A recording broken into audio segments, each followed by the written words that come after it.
Оройн төргөө үзэгчтэй бизнес мэдээллийн хөтөлбөрийн баасан гарагийн дугаар эхлэж байна. Мэдээллийн товчхонд анхаарлаа хандуулно. 8 дугаар сарын 7-нд манай аймгаас Улсын баяр наадамд Увс аймгийн Орой төгжим жүжигний театрын шинэ барилгын үйл явцтай танилцлаа. Эдгээр болон бусад мэдээллийн дэлгэрэнүүд анхаарлаа хандуулно. Эхний мэдээ. Манай аймгийн ард иргэдийн дунд шинэ аврах золтны мэлалга наадам хизээ болох вэ гэсэн асуултууд нэлээд гарч байгаа. Тэгвэл энэ жилийн нөхцөл байдлаас хамаарат мэлалга наадам хийхгүй ч Улсын баяр наадамд төрүүлж үзүүлэн мөн шинэ цолонд хүрсэн бөхчүүддээ баяр хүргэж хүндэтгэл үзүүлэх арга хэмжээг зохион байгуулахаар төлөвлөн ажиллаж байна.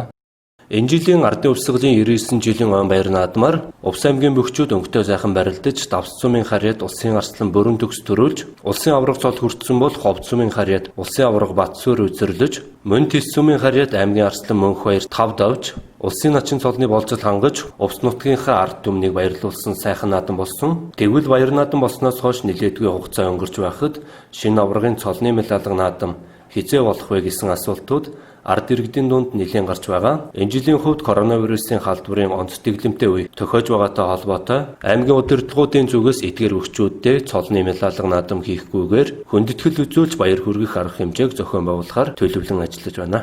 Үндэсний баяр наадамд үзүүр төрүүлж амжилт үзүүлсэн болно. За тав давч начин цол хөрцсөн бөхчүүдийнхээ хүндтгэлийн баяр наадмыг хэдий зохион байгуулах вэ гэдэг асуудлыг бас их ард иргэд маань асууж байна. За энэний тухай бол аймаг засагтаргаас засгийн газартай холбогдоод зөвхөн хүмүүстэй холбогдсохтой наадам хийж болохгүй. Энэ жил бол COVID-19 коронавирус гэж байгаа үед бол ямар үндэсний баяр наадмаас өөр наадам зохион байгуулахгүй шийдвэрийг бол яваарай байгаа гэдэг хариуг өгöd байгаа учраас аймгийн хувьд бол 8 сарын 7-нд энэ 3 гүнээ хүлээж авч хүндэтгэл үзүүлье гэдэг шийдвэрийг гаргасан байгаа. Энэ нь бол одоо ямар хөтөлбөртэй байна гэхээр 8 сарын 7-ны 5 дахь өдрийн 10 цагаас өглөө Цэдэнбал даргын талбай дээр нийт ард иргэдэд цуглуулад бид нар бол энэ дээр 9 давж төрүүлсэн бүрийн бөрөндөгс, за 8 давж үзүүлсэн Намсраа жавын Батсүр, 5 давн улсын начин цол хөрцсөн Цэдэндоржийн Мөнх баяр нарыг одоо хүлээж авч одоо аймгийн удирдлагын зүгээс бол нутгийн ард иргэд бас хүндэтгэлээ үзүүлнэ.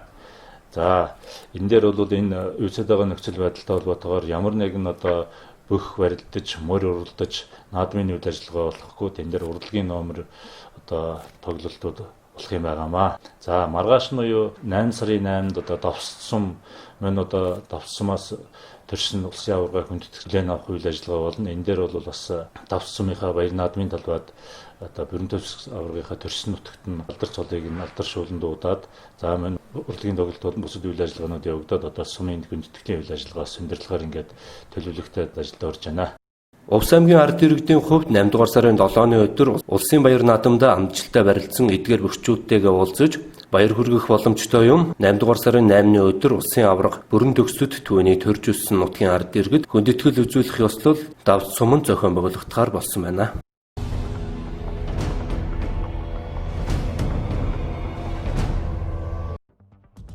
Сидней Улаанбаатарын чиглэлийн тусгай үүргийн нислэгт зорчиж байсан Монгол улсын иргэн өчигдөр нислэгүйгээр нас барсан харамсалтай явдал гарчээ. Улсын онцгой комиссийн шуурхай штаб энэхүү мэдээллийг нисэх онгоцны Ахмадаас хүлээн авсан даруйд Монгол улсаас Австрали улсад суугаа элчин сайдын яам болон гадаад харилцааны яамныг консулын газраар дамжуулан талигачийн арга иргэнтэй холбогдсон ажилласан гэсэн мэдээллийг албаных нь өгсөн. Талигачийн нас барсан шалтгаан коронавирусын халдвартай холбоогүй гэдгийг их сурвалж хэлсэн юм. Уг нислэгээр нийт 265 иргэнэ татан авсан. Талигачийн арга иргэн уй гашуу тохиос энэ хүнд цаг үеийг нь хүндэтгэн үзэж иргэд олон нийтийн зүгээс ташаа мэдээлэл түгээхгүй байхыг хүссэн байна. Талигачийн аргаар төрөл төрөсдөд гүнэмгнэл илэрхийлж байна. Тус нислэгээр нийт 265 иргэн их орондоо ирсний 21 нь Сэбүү арлаас, мөн хөгжлийн бэрхшээлтэй 4 өндөр настан асран хамгаалагч дагууч 8, эрүүл мэндийн шалтгаантай 49, бага насны хүүхэдтэй гэр бүл 74, жирэмсэн 18, бусад хүндэтгэн үзэх шалтгаантай 60 иргэн байна. Иргэдийг халдвар төвчин судлалын үндэсний төв,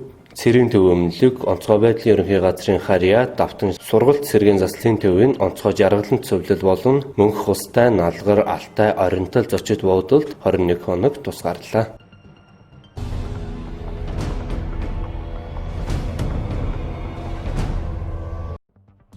Засгийн газрын 2019 оны 4-р сарын 10-ны өдрийн 138 дугаар тогтоолоор батлагдсан Түрээслээ дэмжлүүлэх журмын дагуу төрийн орон сууцны корпорац төрийн өмчит компанийн түрээсийн орон сууц хөтөлбөрт хамрагдсан иргэдтэй түрээсэж буй орон сууцыг өмчлөх гэрээ байгуулж эхэлжээ. Уг гэрээнд зааснаар иргэд байрны түрээсээ төлөхөөс гадна сар бүр тодорхой нөхцлөөр төлбөрөө төлж 5 хүртэлх жилийн хугацаанд байрны үнийн 30%-ийг төлж ипотекийн зээлд хамрагдах эсвэл байрны үнийн 5 жилдээ хуваан төлж барагдуулах боломжтой юм. Төрийн орон сууцны корпорац төрийн өмчит компани нь түрээслээд өмчлөх гэрээг эхний ээлжинд Улаанбаатар хотын буян тухай 2 хороолол болон Ханга хорооллын түрээслэгч нартай байгуулах бөгөөд эх 8 дугаар сарын дундаас эхлээд орон нутагт ажиллаж түрээслэгчтэй өмчлөх гэрээг байгуулах юм. Түрээслэгч иргэн түрээслээд өмчлөх гэрээ байгуулах хүсэлтэй бол байрны үндсэн төлбөрийг 60 сард хуваан сар бүр заасан шимтгэлд татварын хамт нэмж төлснөөр байрыг өмчилж авах эрх нэгдэн. Хэрэв та түрээсэлж өмчлөх боломжгүй бол эсвэл сонирхолгүй байгаа тохиолдолд зорилттой бүлэг рүү чиглэсэн түрээсийн орон сууцндаа үргэлжлүүлэн түрээсийн төлбөрөө төлж амьдрах боломжтой. Түрээсийн орон сууцаа өмчлөх хүсэлтэй байгаа бол үндсэн болон хамтран түрээслэгч нар доорх бичиг баримтыг бүрдүүлэх шаардлагатай үүнд үл хөдлөх хөрөнгийн лавлгаа орлогоо нотолсон бичиг баримт хангагч байгууллагын өр төлбөргүй гэсэн тодорхойлолт хэрэв түрээслэгч та сууц өмчлөгчдийн холбоо болон орон сууцны ашиглалт хариуцсан байгууллагад төлөх ёстой төлбөрийн үлдэгдэл байгаа бол түрээслээд өмчлөх гэрээг байгуулах боломжгүй юм байна.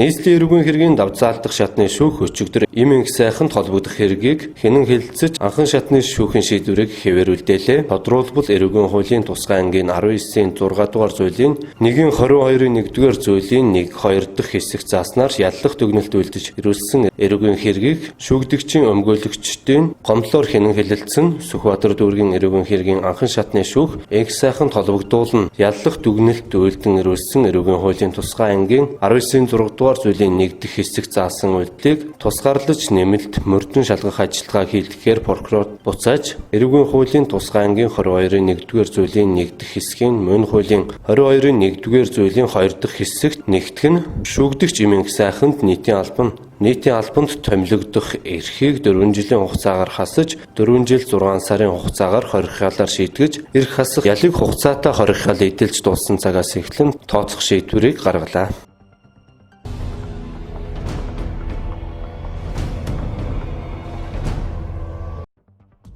Улсын их хурлын гишүүн нийгмийн бодлогын байнгын хорооны дарга Оюун Чимэг, эрүүл мэндийн сайд Мөнх сайхан, эрүүл мэндийн яамны төрийн нарийн бичгийн дарга Амар Жаргал, эрүүл мэндийн даатгалын ерөнхий газрын дарга Баясгалан нартай уулзаж цаг үеийн болон нийгмийн бодлогын байнгын хороотой хамтран шийдэх асуудлуудыг хэлэлцэж ярилцлаа. Уулзалтын эхэнд байнгын хорооны дарга Оюун Чимэг цар тахлын үед альва гэнтийн зүйл бэлэн байхыг сануулсан хэрэг Чех улсаас эх орондоо ирсэн оюутан охины үйл явдал байсныг хэлээд цаашид иргэд энэ жишгээр хилээр орж ирэх тохиолдол гарвал зохион байгуулалтын асуудлыг анхаарах ёстойг санууллаа. Эрүүл мэндийн сайд Мөнх сайхан эмнэлгийн орны хүрэлцээ байхгүй улмаас хил нэвтрүүлээгүй гэсэн ташаа мэдээлэл халдвартай иргэдийг хүлээн авч эмчлэх 250 ор хүрэлцээгүй болох нөхцөл үүсвэл орыг нэмэгдүүлэх бүрэн боломжтой гэлээ. Мөн 9-р сарын 1-ээс сургууль цэцэрлэгийн хичээл эхлэх гэж байгаатай холбоотойгоор эрүүл ахуй ариутгал халдваргүй зөвлөлтийн ажлыг сайн зохион байгуулахыг байнгын хорооны дарга санууллаа.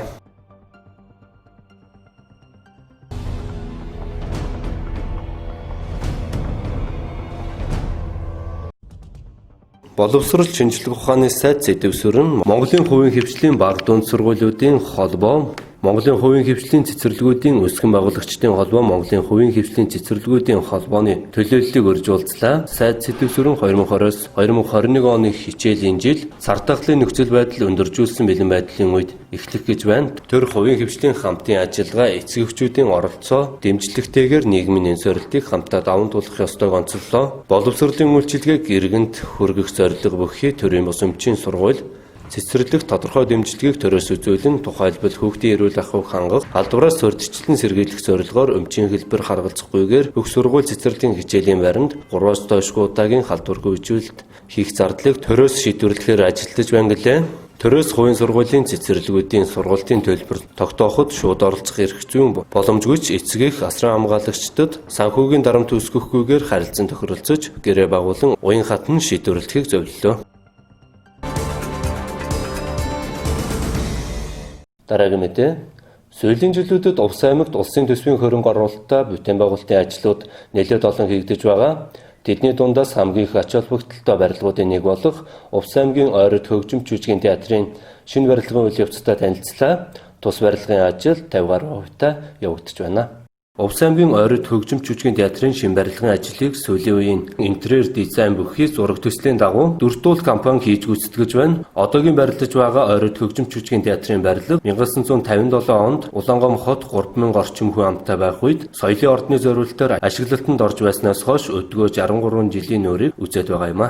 За манайх Дүртүүл компани энэ Ойрот хөгжим дараамын театрын барилгын гэрээг 2019 оны 10 сарын 1-нд хийгдсэн. Гэрээгээр бол энэ барилга нь 6.8 тэрбумын төсөвт өртөгтэй баригдаж байгаа. Одоо бол ажлын явц ер нь 50% та каркас угсралтын ажил явагдаад одоо нэг 20 хоногийн дараа дуусгаж байна. Манай компанид болохоор угсралтын 3 бараг 100 гаруй хүн ажиллаж байгаа. Энэ жилдээ 20 ондоо багтаагаад барилгын одоо нийт угсралтыг хийж ашиглалтанд өгнө.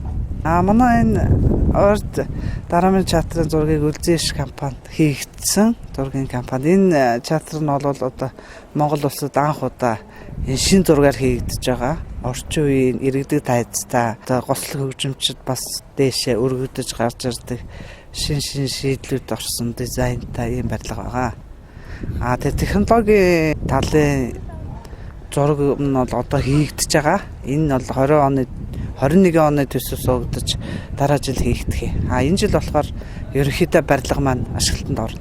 Технологийн ажлыг бол мэдээж тэр төсөв зураг нь хийгдээд батлагдаад төсөв нь хийгдээд тэгээд дараа жилийн мэдээж тендер зарлагдаж хийгдэх баха.